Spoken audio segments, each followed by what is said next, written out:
Muy buenas noches, señoras y señores. Estamos transmitiendo en vivo, en directo, desde Champotón, capital del Buen Sazón, Bahía de la Mala Pelea.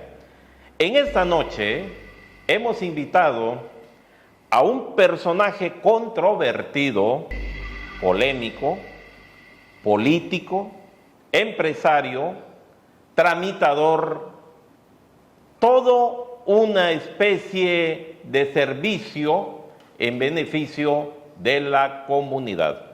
Para ello está con nosotros José del Carmen Yanchín. Gracias por permitirnos estar contigo, José. Gracias. Te lo agradezco, gracias, la Porfirio, verdad. por invitarme. En esta noche vamos a platicar de un tema muy especial, la operatividad del molino de arroz Fernando Foglio Miramonte, que fuera en una o dos ocasiones el molino de arroz granero nacional temporalero. ¿O no es así? Así es, Porfirio, así es. Empecemos con tus recuerdos. Mira, primero hay que agradecerles la oportunidad que me dan para venir aquí a charlar contigo, porque esta es una charla. Así es. Mira, te voy a hablar de las épocas de los 80, cuando yo llegué al molino y conocí al que era el gerente y presidente de esa planta de arroz, Fernando Foglio Miramontes, y su organización de ejidal, que era ASPA, Asociación Productora de Arroz. Ese líder era nada menos que don Humberto Curmina Barrera. Que fuera presidente. Que fuera presidente después de Champotón, ¿no? Posteriormente, sí, diputado local también. Y también diputado suplente federal, ¿no? Decía mi amigo, en paz descanse, que él había sido exdiputado local, expresidente municipal y expresidiario. Así decía mi amigo, ¿no? En paz descanse. Yo lo aprecié mucho y fue recíproco lo de Humberto, que me dio la oportunidad de trabajar en esa planta. Y cuando nosotros llegamos, pues vimos que era todo un emporio de producción, de almacenamiento. Y obviamente, como estamos trabajando, pues nos dimos cuenta de muchas cosas que nos daba gusto, que era una armonía entre productores, o sea, campesinos, productores de arroz, los obreros de la planta beneficiadora de arroz. Había un molinero muy destacado, muy amigo de nosotros, Gilberto Yamá Peralta, que se pasaba, vivía ahí en el molino. Yo lo pues recuerdo. Estaba bien puesto con el proyecto. La gente, ellos vivían ese trabajo, gozaban trabajando y les iba bien. Champotón llegó Gilberto era que le decían el oro. El oro. Llegó a tener tanta fama que pues era conocido en el ambiente regional, porque alcanzó el primer lugar en temporal de arroz a nivel nacional. Y entonces los campesinos eran ricos en aquel entonces, porque me acuerdo que los campesinos productores de arroz recibían 2 veces al año remanentes sobre precios de arroz. Que eso no se ve muy fácilmente. No tan fácil, no en cualquier lugar. Y entonces escogíamos, por ejemplo, escogía el líder de ese entonces, don Humberto Curmina, escogía unas fechas, las fechas que iban a donde iban a entrar a clase los alumnos, ¿no? Los niños, los jóvenes. Los jóvenes, todo, digamos, en el mes de agosto para septiembre. Antes de que entraran a clase, repartía el dinero. Otra estrategia era la de diciembre. Como los productores de arroz no tenían aguinaldos, él buscaba cómo acomodaba esa fecha. Esa fecha para que un campesino podía ser un grupo, un presidente de una sociedad arrocera podía ir a la agencia y comprar de contado un camioncito de 3 toneladas.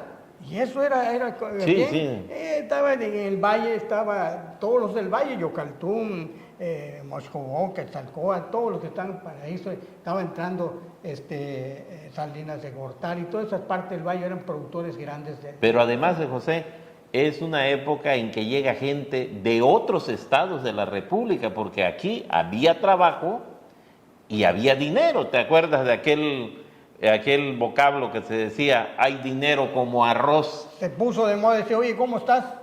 Pues, ¿cómo estás en lana? No, de dinero y como arroz, Porfirio, ni te preocupes por eso, dinero y como arroz, ¿verdad? Entonces se puso de mucho ese dicho, ¿no? Ese dicho. Y cuando empieza la carestía, empieza a decir, y hay deudas como arena. Y hay deudas como arena. Empezó cuando empieza la debacle, ¿no? Pero continuemos. Pero déjame decirte que era toda una armonía porque no solamente daba trabajo en la administración, con los obreros, con los productores, sino también la derrama en el pueblo. En el pueblo, porque había gente que pues iba a vender sus cosas y otras de las cosas que se hacían. Cuando entraba la cosecha de arroz, se tenían que traer en ocasiones camiones de otros estados, como insuficiente lo que había. ¿No? Pero primero les daba la oportunidad a los piratas de Campeche, que entonces me recuerda mucho a un tal Guayo Berrón, que era muy famoso, Guayo Berrón. Sí, me recuerdo que venía con Beto. El chiste estaba ahí, José, en la comercialización, ¿no?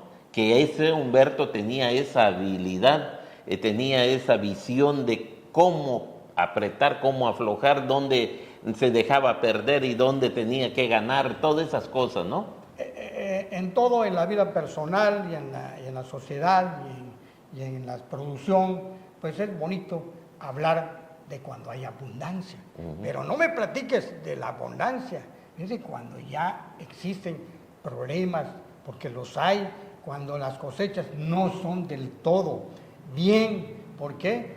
Porque pueden haber cosechas malas, tiempos malos. El arroz era muy susceptible, ¿no? A los temporales.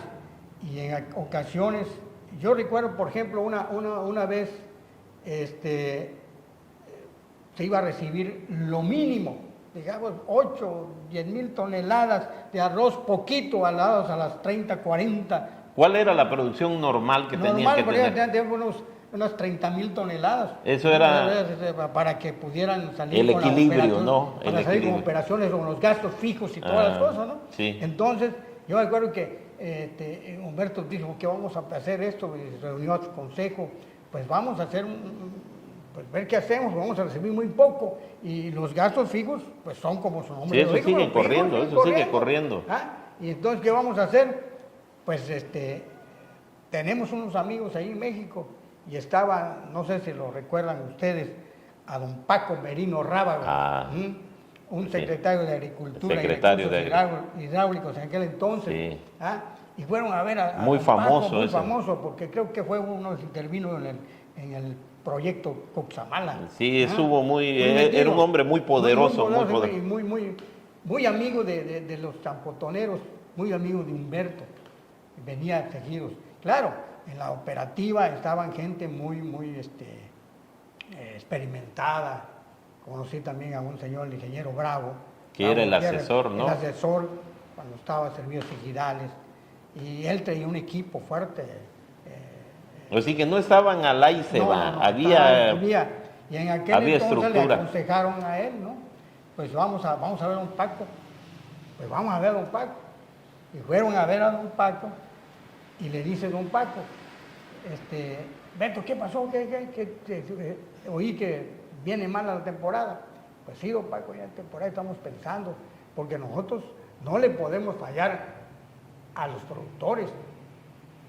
¿Y qué pretendes, Beto? ¿Qué quieres? ¿Qué planteas? Me planteo, Paco, que la poca semilla que entre al molino, que nos dé la certificación, la Secretaría de Agricultura, y venderlo comerciarlo como semilla. Lo que tú decías, Porfirio, está en la comercialización. Y le digo, Beto, pues cuenta con eso inmediatamente. Ahorita hablo a CONASUPO, a Programa Nacional de Semillas, PRONAGRA, y entonces que ese arroz, tú dices cuántas toneladas, y entonces se certifique y la vas a vender como semilla. ¿Ah? Y claro, cuando Beto vende como semilla lo poco de arroz que entró, tuvo una utilidad mayor que la producción. ¿Ah? Entonces, esa es una estrategia, ¿no? Sí, pero y ya, pero hay que moverse, que eso, y no dejaron de dar dividendos, se hizo comercialización buena, se dio los remanentes, se dio... La vida normal de la gente y del molino, ¿no? ¿Qué pasó? Ellos se lo engañaron. También no es fácil haber visto como... Yo estaba muy cerca de él y me di cuenta. ¿Qué posición tenías tú allí? Bueno, luego, primero, ya después, yo le agradezco mucho a Mario Kawich. Luego Mario se fue a la parte contable y yo me quedé en las nóminas y pagos del Seguro Social en Infonavit. Entonces, pero luego cuando vino la política de Humberto, se metió a la política siendo dirigente, como diputado local, entonces pues él me jaló a su lado, ¿no? Y ahí compartía conmigo muchas cosas, ¿no? ¿verdad? Y prácticamente era su secretario. Pero, y su asesor, ¿no? Porque, sí, tú tienes más plumas que un gallo. Porque no solamente me decía, vamos a entrar en la política, pero vamos a cuidar el trabajo de la arrocera. Y yo seguía haciendo las nóminas y en las noches, por ejemplo, salíamos a un ejido a ver política de producción o la diputación, pero yo tenía que hacer las nóminas. Yo venía en la noche a hacer las nóminas, que estaba 11, 12 de la noche a hacer las nóminas para pagar la semana. Fíjate que hay una cosa que te quiero comentar, José. Llega un momento en que Humberto llega a tener el control político, no solo de Champotón, hasta fuera de Champotón. Su nombre de Humberto Curmín era un nombre muy pesado y significaba garantía de que había organización, que había producción, que sabía liderar delante de la gente, y entonces de repente todo eso se acaba. Bueno, déjame decirte otro detalle en la producción, cuando también hubo épocas malas, como todas las cosas, ¿no? Y se venía una producción muy baja, y Humberto dijo, pues la manera de hacerlo ganar, que tenga ganancia la industria, es empacar el arroz. ¿Qué quiere decir eso? Quiliado, empaquetarlo, ¿ah? Y venderlo. Y entonces se habilitó una nave de esas, cerca de, como una nave. Entonces allí se contrataron mucha gente, sobre todo mujeres, para empacar. Para la maquila, ¿no? Maquila. Empacaban el arroz y se vendía. Los chapotoneros, casi nadie compraba arroz. Casi un montón de gente trabajaba en la industria y estaba muy barato el arroz, ¿no? Sí. Entonces, eso también ayudaba porque podía vender a las tiendas directamente, quiliado, embolsado, ¿ves? ¿Y la manufactura era barata? Sí. Muy barata. Muy barata porque las señoras y muchachas que trabajaban allá eran precisamente hijas o esposas de los mismos trabajadores de la industria que ayudaban a eso, ¿no? Tenían gente de Pistón, de Vicente Guerrero y todo eso, a chambear, ¿no? Fíjate cómo lo que tú dijiste, Porfirio, la comercialización, tener la habilidad y atenderlo. Era una tienda grande que él tenía que cuidar a sus proveedores, como por ejemplo la cervecería Modelo, que le venía a comprar y pagaba muy bien. y Landes O'Leyton. Bueno, déjame decirte... Permíteme tantito. Está interesante, José, pero tenemos que hacer un pequeño espacio. Te pido que nos des, porque tenemos que hablar de esa parte interesante de la que estás hablando, de esos grandes consumidores que se llevaban el producto de calidad, a buen precio, y rápido, pronto y expedito llegaba a su pedido. Volvemos en un instante en su programa La Banca, la Noche y Usted. Solo un minuto y estamos de vuelta.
Estamos platicando en esta noche con José del Carmen Yan Chin.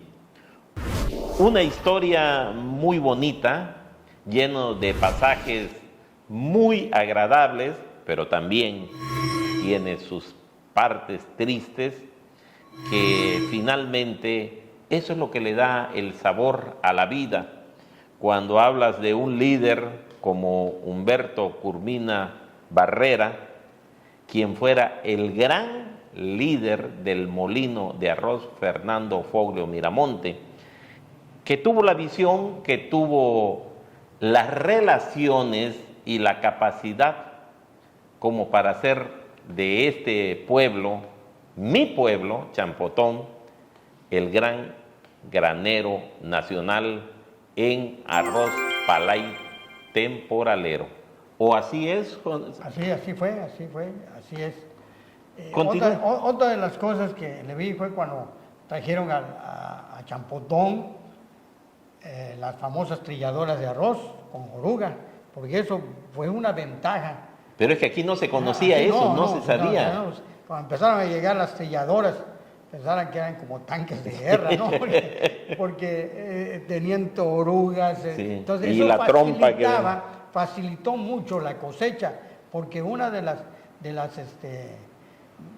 ventajas es tener la maquinaria adecuada para poder cosechar el arroz. Si no lo tienes, pues no puedes hacer. Y una vez que el arroz cae, y ya se pierde. Y todo el arroz tiene que ser cuando todavía hay agua en el terreno, ¿no? Sí, y entonces había muchas cosas en contra de las cosechas, y se desesperaban los campesinos por sacar su producción. Una de las cosas era que tenían que tener caminos reparados, buenos, para que pudieran entrar los camiones a cargar el arroz, a transportar el arroz al molino. Y me acuerdo que cuando eso sucedía, pues hacía Humberto una junta con el gobierno municipal, el gobierno del estado, los campesinos productores de arroz, y la industria, para que todos aportaran y repararan los caminos de acceso para sacar esa producción, y se lograba a tiempo. Unos daban pues los volquetes, otros ponían la mano de obra, la industria los ayudaba con créditos emergentes, les pagaba jornales, y todo en beneficio de el molino y de los productores. Claro, porque si metían su producto a tiempo, pues ellos tenían ya la garantía de su pago, ¿no? Sí. Que me acuerdo que hubo una derrama económica aquí en Champotón. Vamos a hablar de Champotón porque pues somos champotoneros. Hubo una derrama aquí en Champotón que yo me acuerdo que había un centro social que estaba los domingos, hacía tertulia los domingos, y estaba que un alfiler no entraba. ¿Sí te acuerdas de ese tiempo, José? Estaba la cabaña. Era uno de esos lugares, ¿no? Cabaña. Que se hacían unos fiestones, pero terrible, ¿no? Esa es una forma de decir, bueno, había derrama económica. Pero no solamente en eso, la industria arrocera, en ese tiempo, liderado por Humberto Coromina, tenía la oportunidad de poder apoyar en determinadas épocas, como por decir algo, el Día de las Madres. Las escuelas acudían a la industria y la industria tenía un renglón social para ello. Apoyo, claro, ¿no? El apoyo social. Claro, y lo daba la Asociación Productora de Arroz, desde luego, a través de su líder. Pero todo mundo acudía a pedirla en las escuelas, el Día de las Madres, el Día del Maestro. El Día del Maestro, se cooperaba, ¿no? Incluso los carnavales se cooperaba. O sea, la industria era parte de la vida de los champotoneros, sí. Porque todos los champotoneros se sentían orgullosos de tener una industria que presumían, ¿ah? Que presumían y que los apoyaba las escuelas, apoyaba a los centros por ejemplo, si había una casa hogar, pues les daba su arrocito, ¿no? Todo eso es muy bonito. Desgraciadamente, pues todo... Ahorita que salíamos de este espacio que tuvimos, José, me comentaste que hay un momento en que se hace una maquila menor y hacen el arroz en bolsitas de a kilo y de a medio kilo. ¿Cómo estuvo eso? Ah, sí, otra vez cuando se ve amenazada la producción baja y hay la necesidad de captar los recursos para poderle cumplir a toda la gente, tanto obreros como administración y como la parte que produce el arroz. Entonces, dice, bueno, ¿de qué manera podemos tener poco arroz y sacarle un precio más alto? Únicamente empaquetando, embolsando, yendo a las tiendas, yendo a México. En México se estuvo una nave para poder vender en la central de abastos. ¿Para qué? Para que captaran mayores recursos. Es la manera de poder comercializar con éxito. Ese es el chiste de la producción. Porque si no tienes, cuidar mucho a tus clientes es importante. ¿verdad? Pero oigo que también le vendían a cervecerías, sí. y ¿a qué otro gente les vendían? A la Anderson Clayton se le vendía también habían unas bodegas, Covadonga, también se le vendía mucho arroz, sobre todo las industrias cerveceras que están en Orizaba, ahí venían a comprar arroz. Porque también hubo una producción fuerte aquí en Campeche de horchata. Se hizo una producción de horchata de un señor que se llama Julio Rivadeneira. Ajá. Y hace una producción que hasta ahorita sigue su horchata, ¿no? Pero empieza con el arroz que se vendía aquí. Sí, pero no se metió en política, por eso. Por eso que sigue con su... Mira, está interesante, pero quiero invitar a la gente en este pequeño espacio que hacemos para que nos sigan en nuestros dos canales. En el YouTube nos pueden encontrar como La Banca Champotón y en Facebook nos pueden encontrar como Telesférica. Estos son nuestros dos canales. Síganos, compartan con nosotros, compartan nuestros videos, háganselo saber a sus amigos para que podamos crecer, para que podamos seguir adelante. No se olviden que estamos transmitiendo desde la capital del Buen Sazón, que es Champotón, en el estado de Campeche, México. Pero bueno, continuamos con esta charla tan interesante, tan bonita, porque fíjate, estoy recordando aquellos ayeres cuando todos estos corría muy bonito, la gente muy contenta. Eran los tiempos en que también empieza la industria de la miel, como que se compagina.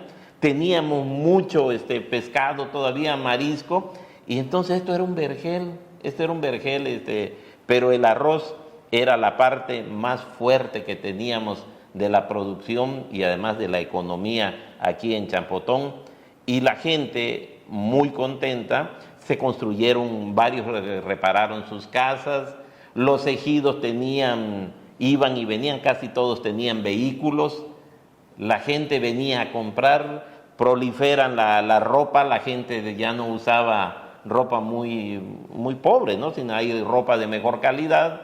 Entonces todo esto fue parte de ese tiempo tan bonito que se vivió en Champotón. Desgraciadamente nada es eterno. Cuando llega gente de otros estados, José. Sí. ¿Cómo cuánta gente llega, José? Pues esto viene a compaginarse, Porfirio, tú lo sabes perfectamente. En una época si no estoy mal, Sansores Pérez empieza en la época de Luis Echeverría a traer los nuevos centros de población ejidal que se cunden con todo el sureste. Sí. Y aquí en Champotón tenemos varios pueblos, nuevos centros de población, como es Moquel, Zapote, Ulumal, Reforma Agraria, nuevos centros de población, que esa gente que ya conocía y sabía manejar la maquinaria. Y conocían el producto, ¿no? Y viene la mecanización de la tierra. Sí. Porque de antes los arroceros champotoneros sembraban arroz estaca. Sí. Estaca, muchos ya no existen de los que formaban. Sí, porque, discúlpame que te interrumpa, hay primero, antes del molino, hay un señor que se llamaba Don Augusto. Era un señor que tenía un templo, era de un templo. El ministro le decían, Don Augusto Gamboa. Tenía un molinito por ahí enfrente. Un molinito, muy, muy pequeño, muy modesto, pero ahí fue inclusive hasta una novedad aquí en Champotón, nunca visto. Y además es el primer señor que trae a Champotón el Volkswagen, que no se conocía. Y nosotros coloquialmente le decíamos que era una cucaracha donde andaba él, porque no conocíamos ese tipo. Entonces ahí empiezan, y finalmente, que está allí frente donde estaba el molino de arroz, estaba su terreno, ahí estaba su... Compraba arroz que le vendían los productores de arroz. Sí. Pero entonces cuando se hace más fuerte es cuando en la época de Carlos llega la mecanización de la tierra campeche. Entonces detona. Cuando viene toda aquella maquinaria fuertísima de don Antonio Toledo Corro, aquella maquinaria que... Y traen a Champotón para apoyar a los tractores de oruga, ¿no? A las cosechadoras, ¿no? Sí. Ya viene, le meten toda la fuerza a la producción de arroz, y es cuando el valle surge. Y no solamente el valle de Yugandón, sino también el valle de Esná. Con el ejido Alfredo B. Bonfil. Sí, que se entrelazan. Se entrelazan. Y también traen su arroz a Champotón. Sí. Eran productores fuertes. Es más, de Bonfil. Llegan a ser más fuertes que el molino de Escárcega, ¿no? No, sí, claro. Más fuerte claro. Porque el molino de Escárcega ya estaba. Sí. Cuando se hace el de Champotón. Sí. Pero aquí lo apoyan los dos valles, el Valle de Esná y el Valle de Yocantún. Es donde vienen los desmontes y todo. Y empieza a llegar gente que hay de Sinaloa y gente de Guanajuato, de Michoacán, de Jalisco, de Baja California. Y esa es la gran mezcolanza que tenemos ahora en esta idiosincrasia que tenemos aquí en Champotón, que empezaron a llegar gentes de diferentes costumbres, de diferentes latitudes, pero al fin y al cabo a enriquecer la cultura champotonera. Así surgen las grandes culturas, ¿no? Sí. Fusionan, porque eso es bueno, ¿no? Porque traen riqueza al pueblo, porque hay trabajo. Sí. Y también la población se entrelaza, ¿no? Sí. Ya les vamos a hacer hombres altos, Sí. no menospreciando a nuestra cultura, ¿no? Pero Esa correlación que hay ahí, esa fusión, esa hibridación, vamos a llamarle, de ellos con nosotros, por ejemplo, ¿no? Moquele, Zapote, todo eso, pues ya son son chapotoneros. Sí, ya. sí. Nosotros veíamos a ellos como colonos. Así les dijimos. Colonos, pero no, ahora son los hermanos chapotoneros venidos de otros estados. Pues tan es así que ya ves que ya muchos han ocupado cargos de elección popular aquí en Champotón y en el estado, y no pasa nada, la gente lo ve como parte natural de la vida, ¿no? La vida misma. Pero bueno, lo que queremos hacer, José, es que sigamos platicando de este momento tan bonito, tan histórico, tan importante en la vida de Champotón, cuando el arroz realmente era la gran hazaña, el futuro, era lo que la gente algún día soñó, que Champotón, bendita tierra donde yo nací, dice Jurujo, la tierra sagrada donde yo nací, y además esta era la tierra que dice el himno campechano, de los liberales y heroicos patriotas que nacimos a la orilla del mar. Solo un instante. Y del río. Y del río. Solo un instante y volvemos con ustedes en esta interesante charla que tenemos con José del Carmen Yanchín y el molino Fernando Foglio Miramonte de Arroz Palay en Champotón. Volvemos a su programa La Banca la Noche y usted.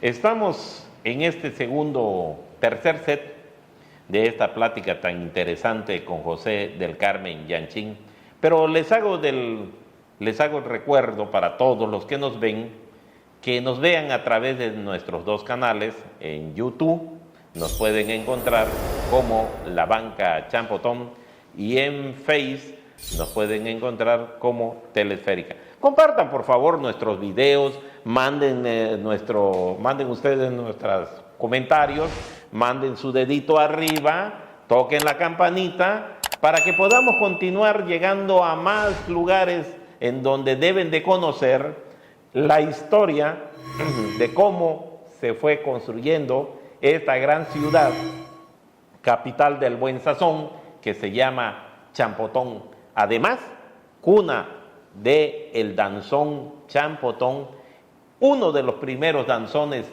que se cantó en México y que le ha dado la vuelta al mundo, que escribiera en aquel entonces don Ramón Bocos Rosado y tocara el gran maestro Hermilo Bocos Rosado. Esto lo dejamos para ahí, para su acervo cultural, pero vamos a continuar con José del Carmen en otra cápsula de sus recuerdos. Continuamos, José.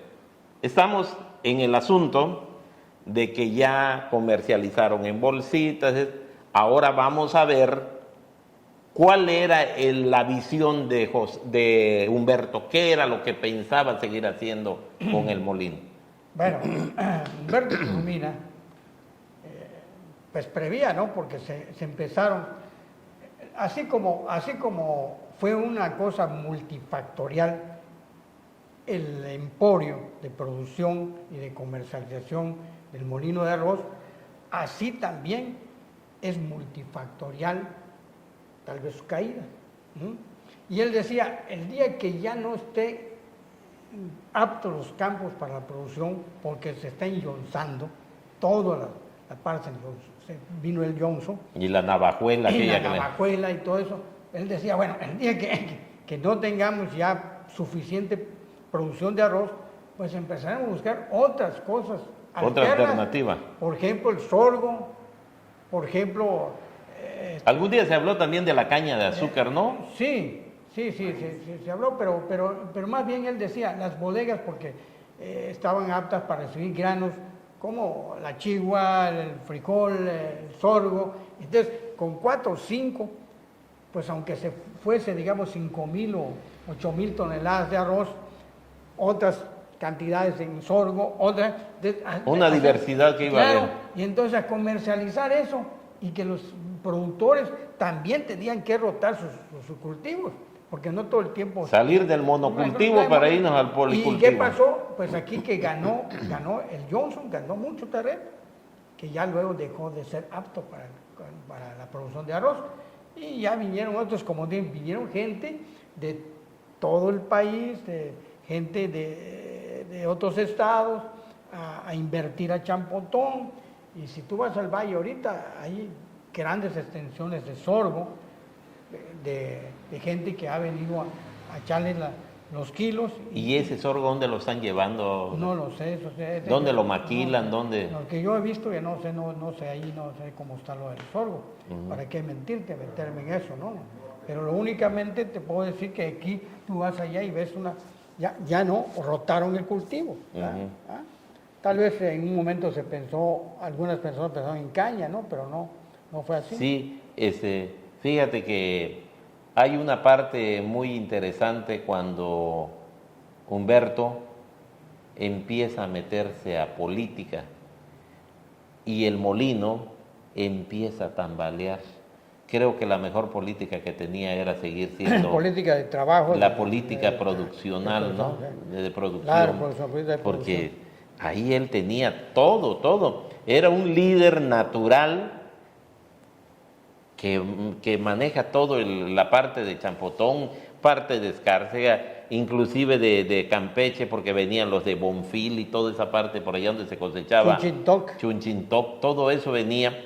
Y entonces era muy interesante. Iturbide, que está en el municipio de Jopelchen. De Jopelchen, sí. Iturbide, Chunchintoc. Sí, ese es Jopelchen también, es Jopelchen. Entonces todo eso se empieza a perder. Pero además de que pierde él, perdemos los champotoneros. No, sí, definitivamente. Porque finalmente el molino, lo que tardó mucho tiempo para subir, para caer fue rapidísimo, rapidísimo. Como todas las cosas es más fácil destruir que construir. Sí. Empieza como el volador, ¿no? Claro. Sube muy despacio, pero cae muy rápido, ¿no? Y hace daño. Sí, además. Entonces, hoy nosotros en este programa estamos queriendo rescatar la parte más interesante, la parte más bonita, la parte cuando Champotón, pues nos sentíamos muy satisfechos, nos sentíamos muy contentos de ver cómo la gente prosperaba, cómo la gente caminaba, cómo la gente mejoraba sus casas. Los jóvenes tienen la oportunidad de ir a la universidad, que antes era un sueño muy lejos de alcanzar, ¿no? Empiezan los jóvenes a ir a la universidad, la gente empieza a tener sus vehículos. Hay un momento muy bonito, ¿no? Que parece un cuento, un sueño de hadas. Y finalmente todo eso termina. ¿Por qué? Porque la producción, como dices tú, se contaminan los campos, se contaminan los campos, además de la contaminación de 2 patas que entra ahí cuando empiezan a hacer mañosidades los que se encargaban de proteger la producción. Y hay cambios de directiva, ¿no? Sí, cambios de directiva y otras visiones, otras estrategias, otro comité, otro todo, ¿no? Y eso ya no es la misma continuidad. Es la parte dolorosa, pero la parte más difícil, cuando al final el molino tiene un final muy feo. Cuando el molino desaparece, la producción se cae, el molino pasa a ser de alguien que ni siquiera era ejidatario y se queda con el molino. Y finalmente venden el molino y se lo queda una empresa cuando la ley dice que los bienes ejidales ni se venden ni se fían, ni se empeñan, y todo eso se brinca, y hoy es un elefante enfermo, tirado ya muerto.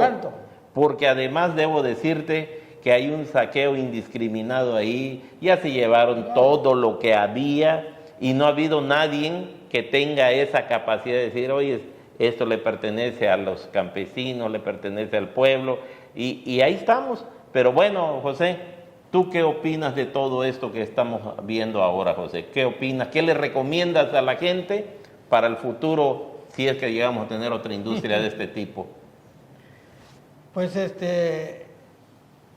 la caída del molino, pues ya te dije, se contaminaron los campos, y luego pues vinieron otras gentes con otra visión, tal vez no con la capacidad de comercialización, ya no había tal vez la producción de arroz suficiente para hacerlo. Ni las relaciones. Ni las relaciones, y ahí se fue hasta que acabó en lo que se ve al pasar cuando se veía otra cosa hace mucho tiempo.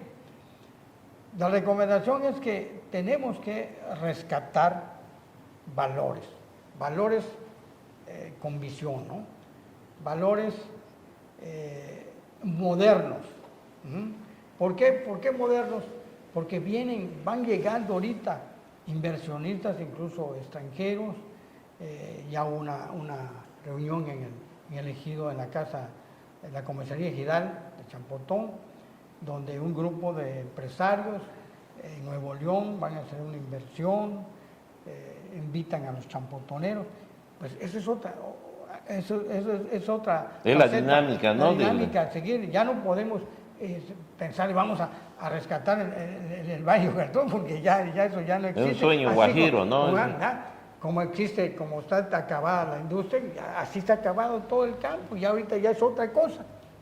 ¿Y el edificio, qué opinas del edificio? Pues el edificio se pasó a manos de particulares, ¿no? Sí, pasaron a manos de particulares, y creo que todavía hay un litigio ahí que no ha terminado, de que si en verdad son dueños o no son dueños, pero ese es otro tema. Es otro tema. Tema.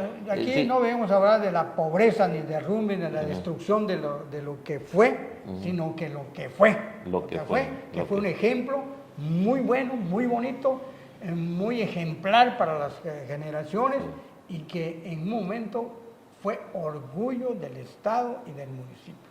Sí, fíjate. Entonces, eso es lo que cuenta. Fíjate. Ya está etiquetado en la historia. Sí, fíjate que era el orgullo del gobierno del Estado, porque era la única industria que tenía el Estado. Pero la industria en manos de ejidatarios, ese era lo importante, porque ahí está el ingenio de La Joya, pero es particular, ¿no? Que aplaudimos también todo lo del la producción que ha tenido, ¿no? Me da mis reconocimientos para los empresarios, eso. Sí. Pero aquí el ASPA o el Pueblo Miramontes tenía algo muy particular, que era 100% ejidal, arroz, y que era 100% champotonero, manejado por campesinos champotoneros. En la planta, en la parte obrera, había todos los ejidos tenían trabajo, sobre todo los de Zapote, los de Moquel, Ulumal, trabajaban ahí, y los champotoneros también trabajaban allá, había trabajo para los champotoneros. Entonces, ese es el orgullo, pero además con buenos resultados, porque puedes tener una cosa que sea tuyo en forma particular o en forma ejidal. La organización ejidal era, pero en parte eso era un orgullo porque repartía los dividendos, no se los clavaban. No como esas tiendas que hay ahora de internacionales, que tienes que pagar un derecho y te llaman socio, ¿no? Sí. Y cuando me toca mi reparto de utilidades, cuando me toca mi dinero, ¿no? Nunca. Quiero agradecerte, José del Carmen, de esta plática tan interesante, tan bonita, tan importante, tan llena de melancolía de lo que fue Champotón. Nosotros estamos rescatando lo que se puede rescatar de la historia, para que la gente, las futuras generaciones que vengan, sepan que una vez en algún lugar del mundo existió un lugar que se llama Champotón y que es la bahía de la mala pelea y que es la cuna de la capital del buen sazón, en donde gentes como las que hemos ido presentando a lo largo de estos programas han ido haciendo remembranza de la parte que les tocó vivir, y nosotros hoy nos toca almacenar esa información, difundirla por todo el mundo a través de nuestros dos canales. En Facebook nos pueden encontrar como La Banca Champotón y en YouTube nos pueden encontrar como Telesférica. Entonces les estamos pidiendo que por favor hagan la participación que les corresponde de compartirlo con sus amigos, con sus compañeros, que vean todos nuestros videos, que nos sigan, que nos critiquen, que nos hablen, que estemos pendientes, y vamos a seguir haciendo de este programa y de este proyecto, el proyecto de los champotoneros, que queremos a Champotón, porque además la gente que vino de fuera ya son champotoneros. No crean que hay exclusión, hay integración. Ustedes son tan champotoneros como nosotros y tenemos que defender este terruño, este pedazo de tierra donde hoy estamos, de donde hoy tenemos familia, donde nos hemos multiplicado y hoy tenemos, para satisfacción de nosotros y de todos ustedes, estas bellas historias. Les agradezco la noche que estuvieron con nosotros, le agradezco a José del Carmen en su programa La Banca, la Noche y Usted. Yo soy Porfirio Alberto Martínez Javier y nos vemos en un próximo programa. Que pasen muy buenas noches.